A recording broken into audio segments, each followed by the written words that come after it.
The Ghost Corps.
The Knives of Malek, a story of freelance diplomacy, intrigue, and mystery in the Far East. K.C. Smith, member of the Ghost Corps, an organization of freelance diplomats in the Far East, has been sent by his chief, C.D. Baker, to Aswan to break up the projected uprising of desert Arab tribes under the leadership of the wily Malek Pasha, sheikh of the warlike Beshawin tribe. K.C., the one man in all Egypt who knows what is going on behind the scenes of political intrigue in the Near and Far East, has left the Ghost Corps headquarters and returns to his hotel in Cairo. He finds that his room has been searched in his absence, and, embedded in the headboard of the bed and pinning thereto a cryptic warning message, is a Beshawin Arab knife. The warning reads, "Thou art unacquainted with the cure for the bite of a scorpion. Yet thou art foolhardy enough to place thy hand in a snake's den." Tonight we find K.C. Smith, in direct disregard to the warning, leaving the Nile River steamer at the dock at Aswan.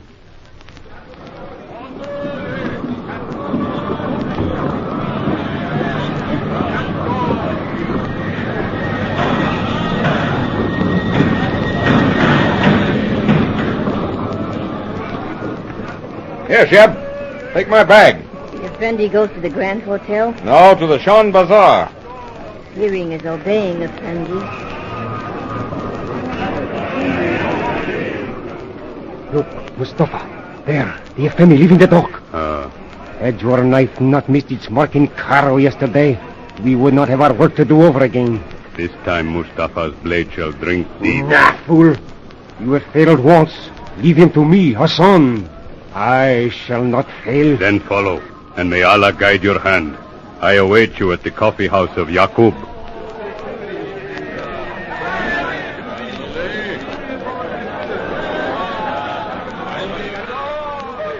Here, Sheb. I'll take the bag now. The house I visit is nearby. As the Effendi wishes. Yeah, the copper for your trouble. And peace be with you. May Allah increase your goods, master, and to you peace.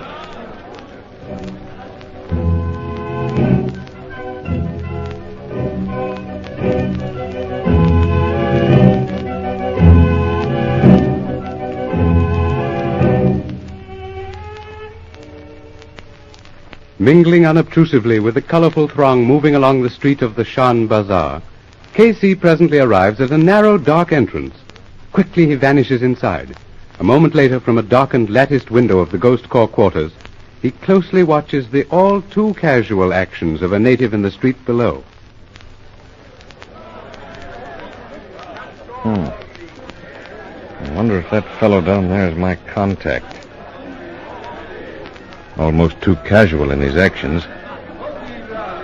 Still, Salim said he would come. For the love of Allah, give. Beggars.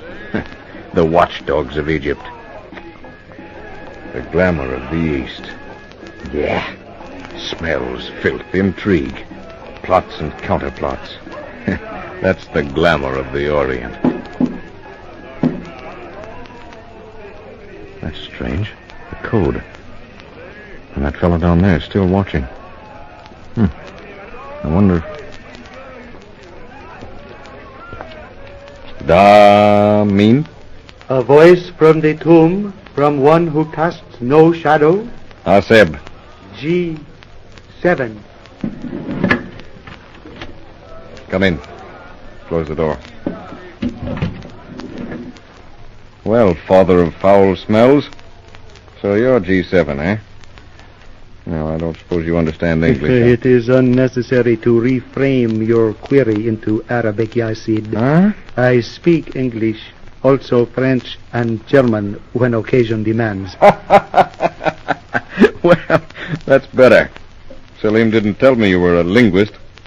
However, if you're a member of C.D. Baker's shadowy ones, what is the seal of the Ghost Corps? The hand of Fatma, And where is it to be found? burned in the flesh beneath the left arm.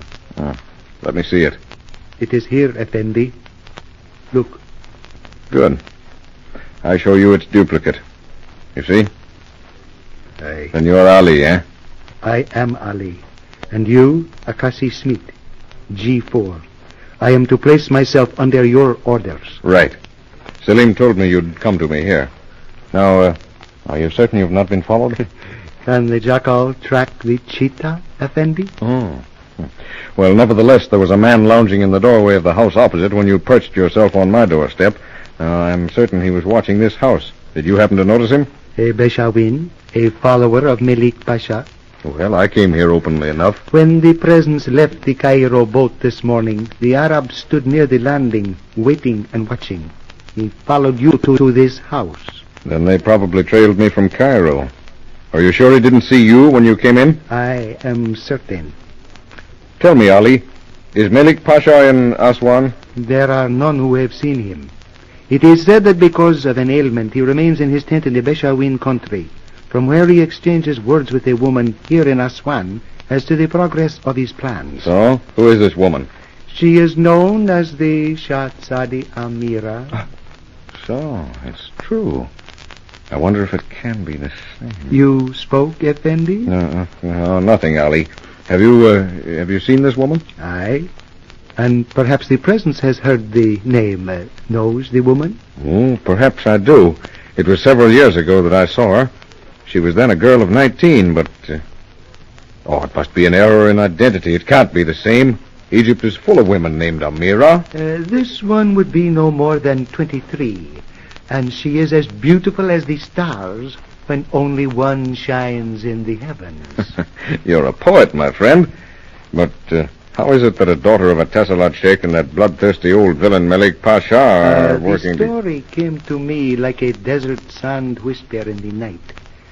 Some years ago, the Shahzadi was stolen from her father's tent and sold into slavery to a Tuareg prince, who in turn sold her to a renegade Frenchman, a trader in hashish. His name was Delil. You know the name, Effendi? Well, I've heard it somewhere. Go on. This Frenchman took the girl to Kebialak, where 'tis said an Americani took her from him by force and restored her to her father. Who was this American, my friend?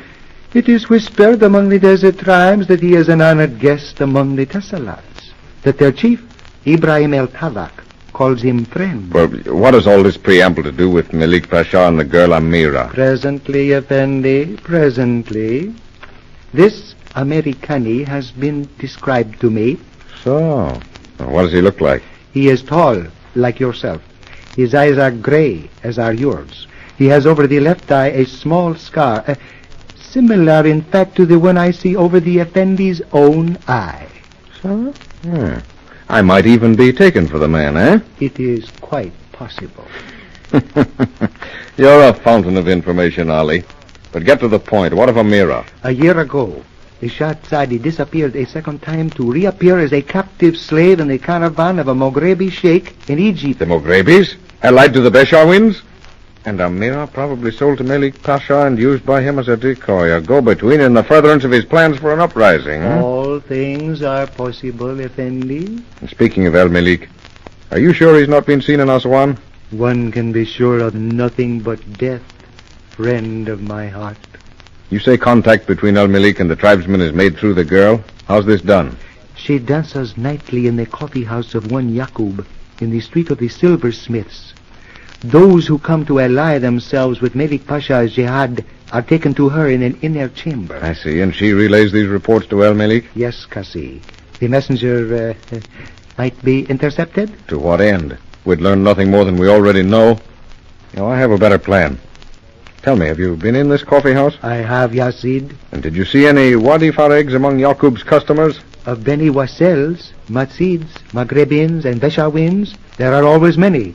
But I have seen no Wadi Faregs. Good. Then listen. Tonight we visit this coffee house disguised as Wadi Faregs. We go to report to the Shahzadeh the willingness of our tribe to join Malek Pasha in the jihad.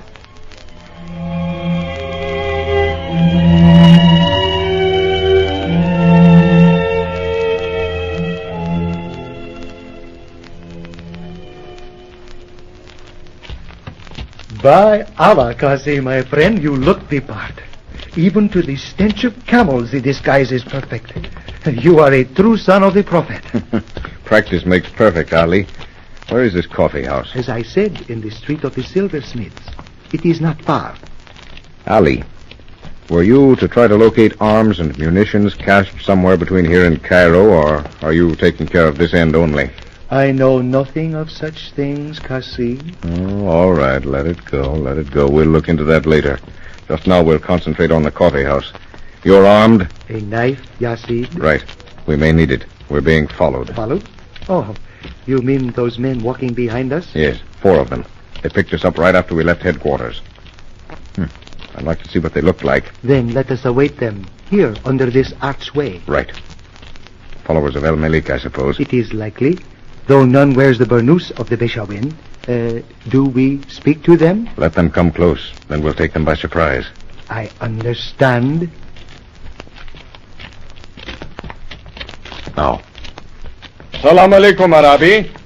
Ye walk late, my brothers. We walk when we please, friend. Then if it please my brothers, we shall proceed together, as it appears we go in the same direction. We walk not in dark streets with strangers. Then go your way, and we shall go ours. Behind you. We like not the stench of sick camels in our nostrils, nor the sound of stealthy feet at our backs. Only those who would conceal their movements speak thus. At them, my brothers, kill these spying dogs! Sons of